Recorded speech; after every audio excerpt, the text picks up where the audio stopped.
நின்றாரே. தீய வழியில் என் கால்கள் சென்றால் தம் காலின் காயங்கள் பார்க்கின்றாரே. சிலுவை நாதரே இயேசுவின்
பிரைஸ் தி லார்ட். கர்த்தருடைய பரிசுத்த நாமத்துக்கு ஸ்தோத்திரம். இன்றைக்கும் கூட கல்வாரி சிலுவையில் தேவன் பேசின அந்த 7 வார்த்தைகளில் முதலாம் வார்த்தையை தியானிக்கும்படியாக இந்த இடத்துல நாம் வந்திருக்கிறோம். ஜெபம் செய்வோம். ஹல்லேலூயா. ஸ்தோத்திரம் ஆண்டவரே, ஸ்தோத்திரம் ஸ்தோத்திரம் ஸ்தோத்திரம் தகப்பனே ராஜா. இது இந்த நேரத்துலையும் கூட ஆண்டவரே நீர் கர்த்தாவே எங்களுக்காக தகப்பனே அந்த கல்வாரி சிலுவையில் உமது ஜீவனை நீர் கொடுத்தீர் ஆண்டவரே ராஜா.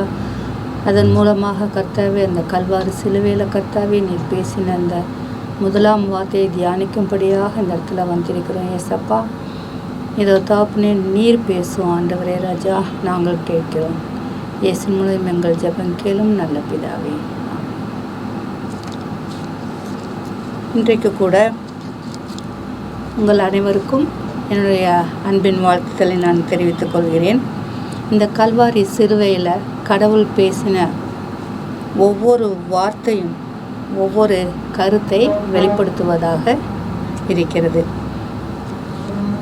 நம்ம யாரெல்லாம் இந்த வார்த்தையை நம்ம ஆழ்ந்து தியானிக்கிறோமோ, அதனுடைய கருத்துக்களை நாம் ஏற்றுக்கொள்கிறோமே, அவர்கள் எல்லாருமே இயேசுவுடைய அன்பையும் தேவன் கொடுக்கிற அந்த ரட்சிப்பையும் பெற்றுக்கொள்வோம் என்பதில் சந்தேகமே கிடையாது. இன்றைக்கும் கூட நாம் லூக்கா 23 அதிகாரம் 34 வசனத்தை நாம் வாசிப்போம். லூக்கா 23:34.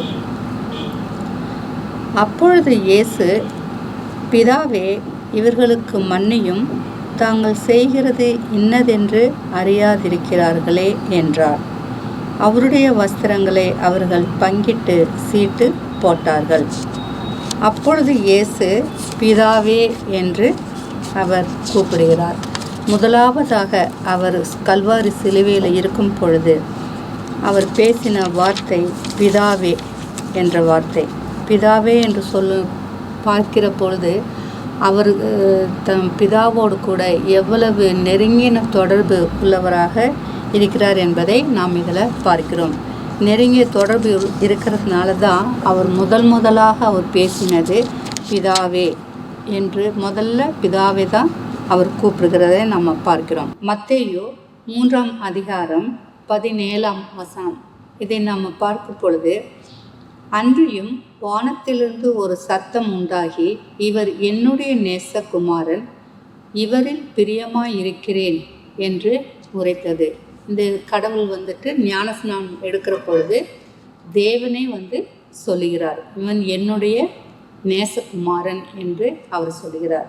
ஸோ கடவுள் நேசகுமாரன் என்று சொல்லும் பொழுது அவர் எவ்வளவு நெருங்கிய தொடர்பு உள்ளவராக இருக்கிறார் என்பதை நாம் இதன் மூலம் தெரிந்து கொள்ளலாம். அதே போல் இன்றைக்கு இந்த குட் ஃப்ரைடே அப்படிங்கிறத விட நாம் ஒரு யூடியூப்பில் பார்த்தேன் நான், இது ஒரு பெஸ்ட்டு ஃப்ரைடே அப்படின்னு சொல்லிட்டு. ஏன்னு சொன்னால் இந்த நாளில் தான் நமக்கு ரட்சிப்பு கிடைத்தது. அப்போ நம்ம அதை ரொம்ப சந்தோஷமாக தானே நம்ம கொண்டாடணும். ஏன்னா அவர் இறந்த நாள், அது நாங்கள் ஒத்துக்கிறோம். ஆனாலும் அவர் இறந்ததுனால தான் நமக்கு ரட்சிப்பு கிடைத்தது. ஸோ இந்த நாள் குட் ஃப்ரைடேங்கிறத விட பெஸ்ட் ஃப்ரைடேன்னு சொல்கிறது தான் பொருத்தமாக இருக்கும். ஓகே, இப்பொழுது நம்ம அந்த முதலாவது வார்த்தைக்குள்ளாக நம்ம போகலாம். பிதாவே, இவங்களுக்கு மன்னியும் அப்படின்னு சொல்லிட்டு அவர் சொல்கிறாரு. இதில் நம்ம பார்க்கும் பொழுது நமக்கு யாரையுமே நம்ம நியாயம் தீர்ப்பதற்கு நமக்கு அதிகாரம் கிடையாது. ஆனால் தேவனுக்கு அந்த அதிகாரம் இருந்தது. ஏன்னா இந்த உலகத்தை உண்டாக்கினவர் அவர். அவருக்கு அந்த அதிகாரம் இருந்தும் கூட அவர்கள் யாரையுமே, அதாவது அவர் அந்த சிச்சுவேஷனை நம்ம நினச்சி பார்ப்போம். அவர் முந்தின நாள் நைட்டில் இருந்தே அவரை ரொம்ப அவங்க டார்ச்சர் பண்ணாங்க அவங்க. ஏன்னா தண்ணி கூட கொடுக்காம, அந்த நீங்கள் யோசித்து பாருங்கள் அந்த சிச்சுவேஷனை. நமக்கெல்லாம் நம்ம ஒரு முள் குத்துனாவோ இல்லை கல் குத்துனாவோ எவ்வளோ நம்ம துடிச்சு போகிறோம். ஒரு சின்ன பேர்ன் ஆனால் கூட நம்மளால் தாங்க முடியறதில்ல. அவ்வளவு பாடுகளை அனுபவித்து கொண்டு இருந்த அவர், எல்லாரும் அந்த நைட்டு ஃபுல்லாக அவரை ரொம்ப டார்ச்சர் பண்ணி குடிக்க கூட ஒன்றும் கொடுக்காம தலையில் முக்கிரீடத்தை வச்சு, அது எவ்வளவு பேனா அந்த முக்கிரீடத்தில் இருக்கிற அந்த முள் பார்த்தோம்னா ஒவ்வொன்றும் ஒவ்வொரு விரல் நீளத்துக்கு அது அவ்வளோ பெரியதாக இருக்குது. அதை வச்சு அவங்க அமுத்தி அந்த கிரீடத்தை வைக்கும்பொழுது எப்படிப்பட்ட பெயின் அவருக்கு இருந்திருக்குன்னு சொல்லி கொஞ்சம் யோசித்து பாருங்கள். அந்த மாதிரி அவங்க டார்ச்சர் பண்ணி ஹோல் நைட்டு டார்ச்சர் பண்ணி பிலாத்துக்கிட்ட கூட்டிகிட்டு வராங்க, ஏரோதுகிட்ட கூட்டிகிட்டு போகிறாங்க. இந்த மாதிரி எவ்வளவு அலைக்கழிச்சல் அந்த சுச்சுவேஷனில் இருக்கும்போது எவ்வளவு துயரப்பட்டிருப்பார். பசி வேறு இருந்திருக்கும், தாகம் இருந்திருக்கும், எத்தனையோ பாடுகளை அனுபவிச்சிருப்பார். இதெல்லாம் அவர் தெரிஞ்சு தான் இந்த உலகத்துக்கு அவர் வந்தார். எதற்காக? நம்மை மீட்டெடுப்பதற்காக. ஏன்னா அவ்வளவு கஷ்டமான காரியங்களை எல்லாவற்றையும் அவர் எடுத்துட்டு நமக்கு ரட்சிப்பு நமக்கு ரொம்ப ஈஸியாக கொடுத்துட்டாரு. ஸோ அந்த மாதிரி அப்படி கஷ்டப்பட்ட அந்த வேலையில் அந்த பாடுகளை அவர் அனுபவிச்சுட்டு இருக்கும் பொழுது அவர் சொல்கிறாரு, இவர்களை மன்னியும் சொல்லிட்டு. ஸோ இதன் மூலமாக கர்த்தர் நமக்கு என்ன காரியத்தை சொல்லி கொடுக்குறாருன்னு சொன்னால், மன்னிக்க வேண்டும். நம்முடைய பாவங்களை அவர் மன்னிச்சதுனால தான் நமக்கு ரட்சிப்பு கிடைத்தது. நம்ம பார்க்குறோம் இதில் சொல்லும்போது அவர் யாரை மன்னிக்க சொல்கிறாரு, எதற்காக மன்னிக்க சொல்கிறாரு, எப்படிப்பட்டவர்களை மன்னிக்க சொல்கிறாரு அப்படின்னு சொல்லிட்டு நம்ம பார்த்தோம்னா, ஏசாயா 15ஆம் அதிகாரம் 17ஆம் வசனத்தை வாசிக்கும் பொழுது எரேமியா 15:17ஆம் வசனம், நான் பரியாசக்காரருடன் உடைய கூட்டத்தில் உட்கார்ந்து களி கூர்ந்ததில்லை. பரியாசம் பண்ணுகிறவர்களை அவர் மன்னிக்கும்படியாக இந்த நேரத்தில் அவர் சொல்கிறாரு. பரியாசம் பண்ணுறதுன்னு சொன்னால், நம்ம இந்த உலகத்தில் பார்த்துருக்குறோம், ஒவ்வொருத்தரும் என்னென்ன மாதிரி ஒவ்வொருத்தரையும் வந்து கேலி பண்ணுறாங்கன்னு சொல்லிட்டு தெரியும். நமக்கு முன்னாலேயே நம்மள்கிட்ட நல்லா பேசுகிறவங்களே இந்த காலத்தில் நமக்கு பின்னால் போயிட்டு நம்மளை பற்றி பரியாசம் பண்ணி பேசுவாங்க. அது இந்த உலகத்தில் நடந்துதான் இருக்குது. ஆனால் நமக்கு பின்னால் பேசுகிறது இந்த உலகம். ஆனால் அவர் இருக்கிற டைமில் அந்த நேரத்தில் அவரை பரியாசம் பண்ணுறாங்க. அவங்களுக்கு வந்துட்டு அவர் என்ன சொல்கிறாரு, மன்னிங்கள் அப்படின்னு சொல்லிட்டு கேட்குறாரு பிதா கிட்ட. ஏன்னா அவங்க இந்த டார்ச்சர் பண்ணுற டைம்லலாம் கூட என்ன சொன்னாங்க, கண்ணை கட்டி வச்சுட்டு நீ சொல்லு, இப்போ ஒன்று அடித்தது யாருன்னு சொல்லுங்கன்னு சொல்லிட்டு அந்த மாதிரி பரியாசம் பண்ணி சிரிக்கிறாங்க அவங்க. ஆனாலும் கூட அந்த நேரத்துலையும் அவர் என்ன சொல்கிறாரு, இந்த பரியாசம் பண்ணுறவங்கள மன்னியுங்க ஏசப்பா அப்படின்னு சொல்லிட்டு சொல்கிறாரு. அதே போல் பொறாமைப்பட்டவர்கள், ஏன்னா அவரை இருந்த காலத்தில் அவர் நிறைய அற்புதங்களை செய்தார். ஏன்னா அந்த அற்புதங்களை செய்யும்போது நிறைய ஜனங்கள் என்ன பண்ணாங்க, அவரை ஏற்றுக்கொண்டார்கள். இவர் உண்மையாலுமே இவர் மேசியா தான், இவர் தேவனுடைய குமாரன் அப்படின்னு சொல்லி அவரை ஏற்றுக்கொண்ட பிள்ளைகள் நிறைய பேர் இருக்காங்க. ஆனால் அதே சமயத்தில் அவரை வந்துட்டு பொறாமை கொண்ட மனுஷர்களும் இருந்தாங்க நிறைய பேர். இவர் எந்த அதிகாரத்தில் இவர் பண்ணுறாரு, அவங்க பண்ணுறது சரியில்லை அப்படிங்கிற மாதிரி ஒரு கூட்டத்தார் ஜனங்கள் அந்த இடத்துலையும் இருந்தாங்க. ஸோ அந்த மாதிரி பொறாமைப்படுறவங்களையும் கூட பார்த்து அவர் என்ன சொல்கிறாரு, இவர்களுக்கு மன்னியும் தேவனே அப்படின்னு சொல்கிறாரு. அதே மாதிரி விரோதமான ஆலோசனை பண்ணுகிறவர் பரியாசக்காரர், அவர்கள் எல்லாருக்குமே என்ன சொல்கிறாரு, அவர்களையும் மன்னிக்கும்படியாக சொல்லுகிறார். சங்கீதம் 83:3ஆம் வசனத்தில், உமது ஜனத்துக்கு விரோதமாக உபாய தந்திரங்களை யோசித்து உமது மறைவில் இருக்கிறவர்களுக்கு விரோதமாக ஆலோசனை பண்ணுகிறவர்கள். ஆம் பிள்ளைகளே, விரோதமாக நமக்கு விரோதமாக எத்தனை காரியங்களை எத்தனை பேர் நமக்கு செய்கிற ஆளுங்க இருக்காங்க இந்த உலகத்தில். நமக்கே தெரியாது, நம்ம கூட இருக்கிறவங்களே என்ன செய்வாங்க, நமக்கு விரோதமாக ஆலோசனை பண்ணலாம். ஆனாலும் நம்முடைய தேவன் உங்களோடு கூட இருக்கும் பொழுது எப்பேற்பட்ட ஆலோசனைகள் எந்த விதத்தில் இவங்களை கமத்தலாம், எந்த விதத்தில் இவங்களுக்கு ஒரு கஷ்டத்தை கொடுக்கலாம் அப்படின்னு சொல்லிட்டு நினைக்கிறவங்களுக்கு மத்தியில் நீங்கள் தேவனை மாற்றம் நீங்கள் பற்றி கொண்டு இருந்தீங்கன்னு சொன்னால் கடவுள் உங்களை எல்லாவற்றிலிருந்தும் காப்பாற்ற வல்லமை உள்ள தேவனாக இருக்கிறார். ஸோ அந்த இடத்துல விரோதமாக ஆலோசனை பண்ணுறவங்களையும் கூட அவர் மன்னிக்கும்படியாக சொல்கிறார். அதே போல் அவமானப்படுத்துகிறவர்களையும், ஏன்னா அந்த கிரீடம் வச்சு அந்த இதில் எல்லாரும் சொல்கிறாங்க யூதருடைய ராஜாவேன்னு சொல்லி அவங்க அந்த இடத்துல வந்து அவங்க ரொம்ப அவமானப்படுத்துகிறாங்க. அவங்க என்ன சொல்கிறாங்க, உனக்கு வல்லமை இருந்ததுன்னா நீங்கள் கீழே இறங்கி வாங்க அப்படின்னு சொல்லி அவருடைய வல்லமையை பற்றி அவங்க அந்த இடத்துல அவமானப்படுத்தி பேசுகிறார்கள். சங்கீதம் 21:11 அவர்கள் உமக்கு விரோதமாய் பொல்லாங்கு நினைத்தார்கள்.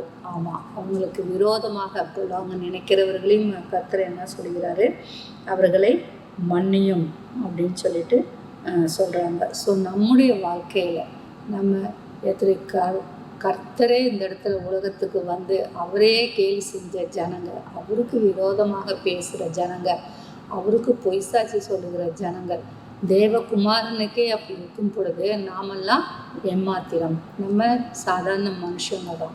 ஸோ நமக்கு விரோதமாக செய்கிற இதே போல் எத்தனையோ காரியங்கள் உங்களுடைய வாழ்க்கையில் நடந்திருக்கலாம். கண்ணுக்கு முன்னாலேயே நீங்கள் பார்ப்பீங்க, எத்தனையோ காரியங்கள் நமக்கு விரோதமாக அவர்கள் செய்திருக்கக்கூடும். ஆனாலும் நீங்கள் தேவனை பற்றி கொண்டீர்களானால் எந்த விதமான காரியமாக இருந்தாலும் எல்லாவற்றிலிருந்தும் ஜெயத்தை தர தேவன் வல்லமையுள்ள தேவனாக இருக்கிறார். ஸோ நம்ம வாழ்க்கையில் கிறிஸ்தவர்களாய் வாழ்வது நமக்கு அவ்வளவு பெரியதல்ல. கிறிஸ்துவை போல வாழ வேண்டும். அதுதான் நமக்கு ஒரு பெரிய காரியம். நம்ம ரட்சிப்பை பெற்ற பிறகு நம்ம கிறிஸ்துவை போல அன்புள்ள பிள்ளைகளாக நம்முடைய வாழ்க்கையில் வாழ வேண்டும். அதுதான் அந்த இடத்துல அவர் சொல்கிறாரு. அதுபோல் அந்த மன்னிப்பு அப்படிங்கிற அந்த வார்த்தையைத்தான் அவர் அடிக்கடி அந்த இடத்துல சொல்கிறாரு.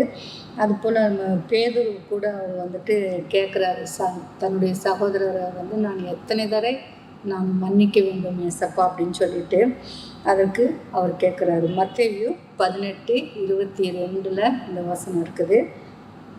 பேதுரு கேட்கும் பொழுது அவர் சொல்கிறாரு, அதற்கு இயேசு 7 தரம் மாத்திரம் அல்ல 770 தரம் மட்டும் என்று உனக்கு சொல்லுகிறேன். அப்போ நம்ம ஒருத்தரை மன்னிக்கணும்னு சொல்கிறதுக்கு நம்ம அதுக்கு கணக்கே நம்ம பார்க்கக்கூடாது. 7 தரம் மாத்திரம் இல்லை 770 தரம் அப்படின்னு சொல்லும்போது நம்ம கவுண்ட் பண்ணிகிட்டு இருக்க முடியாது. ஸோ அப்படின்னா அதுக்கு என்ன அர்த்தம்? நீ வாழ்க்கையில் வாழும் பொழுது இந்த உலகம் முடிகிற வரைக்கும் எத்தனை தடவை உன்னால் மன்னிக்க முடியுமோ அத்தனை தடவை நம்ம அவர்களை மன்னிக்க வேண்டும் என்றுட்டு அவர் சொல்கிறாரு. அதே போல் கர்த்தர் வந்துட்டு மன்னிப்பு அப்படிங்கிறத ரொம்ப பர்டிகுலராக இந்த இடத்துல நமக்கு முதலாவது வார்த்தையாக அதைத்தான் சொல்கிறார். 7 வார்த்தைகளை அவர் பேசியிருக்கிறாரு.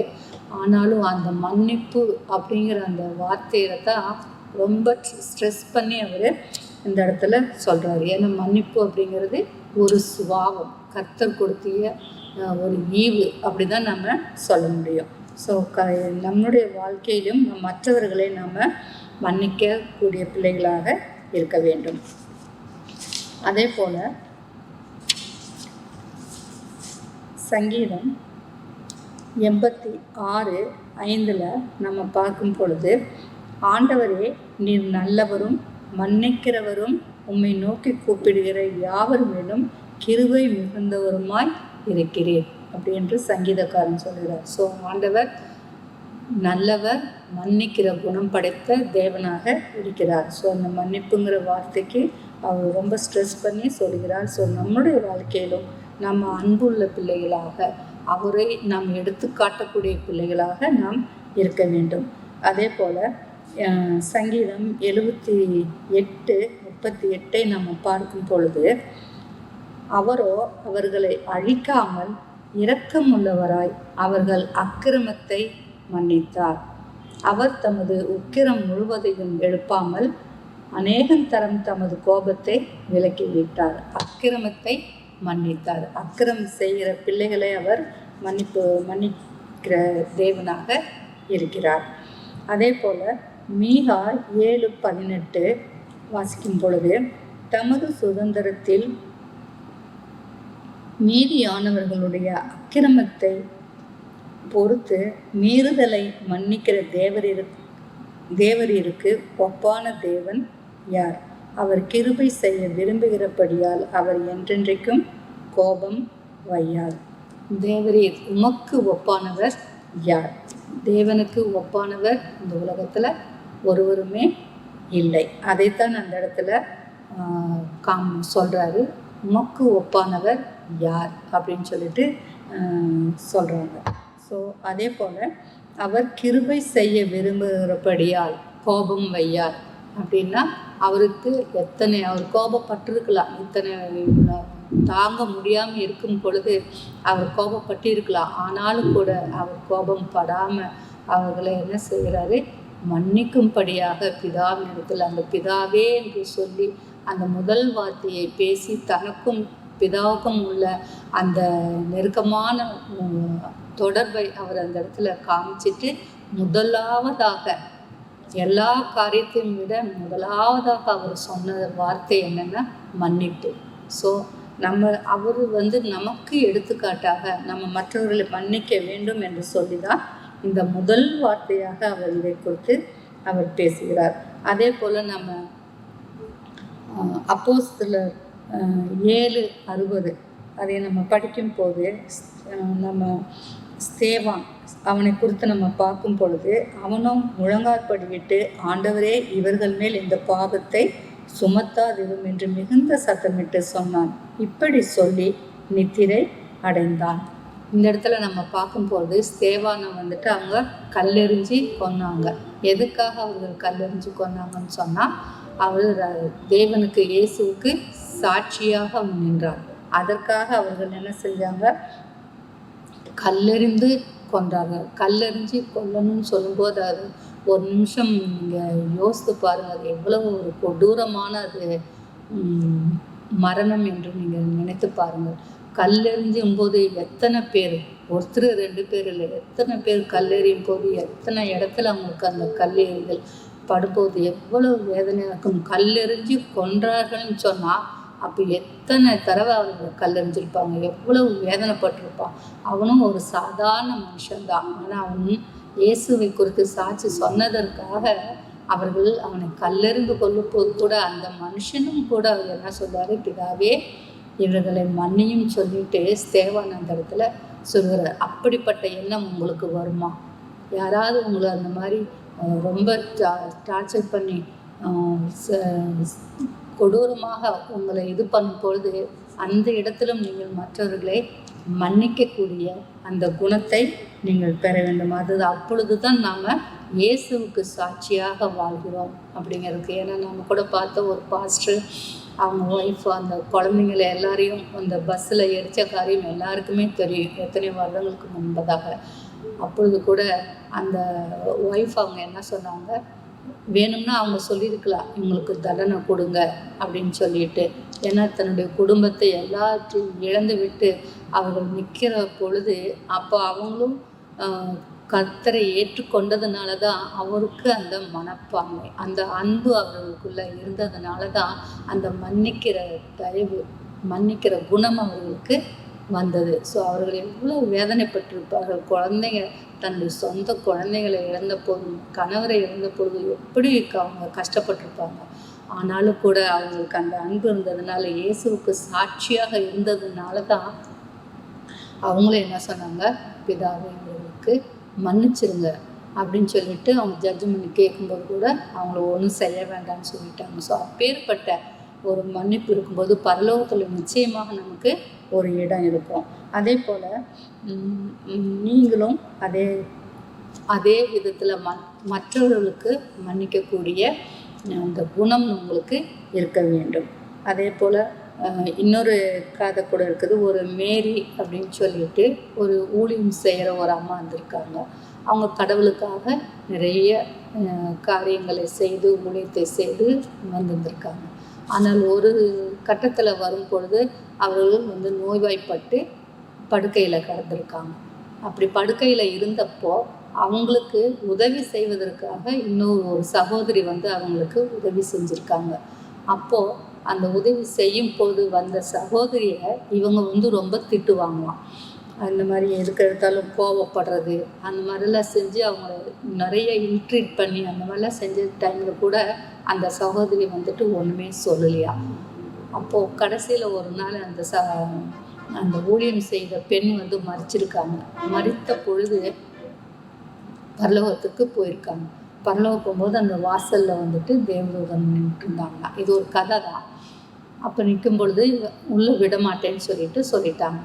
அப்போ இந்த ஊழியம் செய்த அந்த பெண்மணி கேட்குறாங்க, ஏன் என்னை விட மாட்டீங்க? நான் கடவுளுக்காக என்னுடைய வாழ்க்கையை நான் அர்ப்பணிச்சிருக்கிறேன், அவருக்காக நான் ஊழியம் பண்ணியிருக்கிறேன், அப்படியே நீங்கள் என்னை விட மாட்டேன்னு சொல்கிறீங்க, நான் இயேசுக்கிட்ட நான் கேட்கணும் அப்படின்னு சொல்லிட்டு சொன்னாங்களாம். அப்போ அவங்க அந்த இடத்துல ஏசப்பா வந்தாராம். அப்போ கேட்டிருக்கிறாங்க. கேட்கும் பொழுது அப்போ அவங்க சொல்லியிருக்கிறாங்க, இந்த மாதிரி நான் உனக்காக நான் ஊழியம் செஞ்சு இந்த உலகத்தில் எவ்வளோ கஷ்டப்பட்டு இப்போ என்னை பரலோகத்துக்கு விட மாட்டேங்கன்னு சொல்லி. அப்போ கடவுள் சொன்னாரா, சரி நீங்கள் ஊழியம் செய்வீங்க, நீங்கள் நோய்வாய்ப்பட்டு சில ஆண்டுகள் இருந்த பொழுது உங்களுக்காக ஒரு சகோதரி செஞ்சப்போ நீங்கள் அவங்க எப்படி திட்டினீங்க, என்னென்ன செஞ்சீங்க நீங்கள், ஆனாலும் ஒரே ஒரு தடவையாவது நீங்கள் மன்னிப்பு கேட்டீங்களா அப்படின்னு சொல்லிட்டு கேட்டாராம். அப்போ அவங்களுக்கு ஒன்றும் ஆன்சர் பண்ண முடியல. ஸோ மன்னிக்காததுனால அவருக்கு அந்த பரலோகத்துக்கு போகக்கூடிய அந்த சான்ஸ் அவங்களுக்கு மிஸ் ஆயிடுச்சு. ஸோ அந்த மாதிரி நம்மளுடைய பாவங்களை தேவன் நமக்காக மன்னித்தார். அதுபோல் நம்மளும் மற்றவர்களுக்கு நம்ம மன்னிக்கும் போது தான் நம்முடைய பாவத்தை தேவன் மன்னிப்பார். ஸோ எவ்வளவு மற்றவங்களுடைய குறைபாடுகளை நம்ம பெருசாக வச்சுக்காம நம்ம அவருக்காக மன்னிக்கும் பொழுது அவருடைய அன்பு, அந்த அன்பு தான் நமக்கு உண்மையிலேயே நமக்கு தேவை. நம்மளுக்குள்ள அன்பு இல்லைன்னா நம்ம எதையுமே செய்ய முடியாது. ஸோ உண்மையான அந்த அன்பு இருந்தால் தான் கண்டிப்பாக நீங்கள் மற்றவர்களை மன்னிக்க முடியும். ஸோ கொலேசியர் 3:13 ஒருவர் தாங்கி ஒருவர் பேரில் ஒருவருக்கு குறைபாடு உண்டானால் கிறிஸ்து உங்களுக்கு மன்னித்தது போல ஒருவருக்கொருவர் மன்னியுங்கள். ஆகவே இந்த இடத்துல நம்ம பார்க்கும்போது நம்ம மற்றவர்களை மன்னிக்க வேண்டும். நீங்கள் உங்கள் பாவம் மற்றவர்களை மன்னிக்கும் பொழுதுதான் கர்த்தர் உங்களுடைய பாவங்களை மன்னிப்பார். ஸோ மற்றவர்களை நீங்கள் மன்னிக்க வேண்டும் என்று சொன்னால் உங்களுக்கு தேவை அன்பு இருந்தால் தான் நீங்கள் மற்றவங்களை மன்னிக்க முடியும். ஆகவே மற்றவரிடத்தில் அன்பு செலுத்துங்கள். ஏன்னா இந்த உலகத்தில் நாம் இருக்க போகிறது எத்தனை வருடங்கள் என்று நமக்கு தெரியாது. பலத்தின் மிகுதியால் 70 வருடம் இருக்கலாம், இல்லை அதுக்கு கூடுதல் இருக்கலாம். ஆனால் நித்தியமான உலகத்துக்கு நம்ம செல்ல வேண்டும் என்று சொன்னால் மற்றவர்களை மன்னித்து வாழ நம்ம கற்றுக்கொள்ள வேண்டும். அந்த மன்னிக்கும் தன்மை நமக்கு எப்பொழுது வரும் என்று சொன்னால் நம்ம இடத்துல அன்பு இருக்கும் பொழுதுதான். ஸோ ஒருவரை ஒருவர் அன்பினால் தாங்கி மற்றவர்களை மன்னித்து நீங்கள் வாழும் பொழுது பரமபிதா மிகவும் மகிழ்ச்சி அடைவார். நம்ம பரலோகத்துக்கு செல்ல வேண்டிய அந்த நேரத்தில் நம்ம கட்டாயம் நம்ம பரலோகத்துக்கு போவோம். கர்த்தர் தாமே இந்த வசனங்களை ஆசீர்வதிப்பாராக.